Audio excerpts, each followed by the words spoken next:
Hello everybody. मैं doctor Sumit Gupta, consultant neurologist at Amandeep group of hospitals.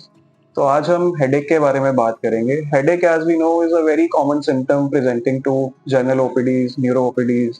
कौन सी ऐसी हेडेक्स हैं जिनको सीरियसली लेना चाहिए या लेना पड़ता है? तो जब कोई पेशेंट आके हेडेक के बारे में बताए, जैसे हिस्ट्री दे आपको कि this is the worst headache of my life, या हम बात करें कौन सी हेडेक्स को इमीडिएटली इवैल्यूएट करना है, उसमें जो हिस्ट्री है पेशेंट की वो सबसे इंपॉर्टेंट है। या फिर हेडेक की सिवेरिटी जो है, अगर पहले भी पेशेंट को मान लो हेडेक होता था और अब हेडेक ज्यादा सिवियर हो गया है, या फिर there is a change in the nature of headache, there is change in the frequency of headache episodes, या फिर there is change in the intensity of headache episodes, then that patient must be evaluated. उसके अलावा अगर कोई recent worsening है headache में, उसको भी देखना उतना ही ज़रूरी है।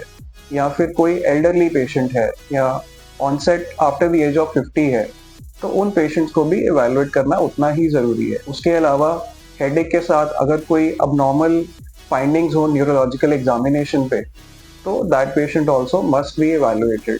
या फिर हेडेक अगर बेंडिंग, लिफ्टिंग, कॉफिंग पे अगर वर्सन हो रही है, so that is also a serious headache and must be evaluated immediately. उसके बाद अगर हम बात करें हेडेक टाइप्स की, तो हेडेक कैन बी इधर प्राइमरी टाइप ऑफ हेडेक या फिर सेकेंडरी टाइप ऑफ हेडेक। तो प्राइमरी हेडेक्स में सबसे कॉमन जो आती है that is TTH, which is tension type headache. उसके बाद जो बाकी प्राइमरी हेडेक्स हैं उसमें आती हैं migraine, as we all know it is very common.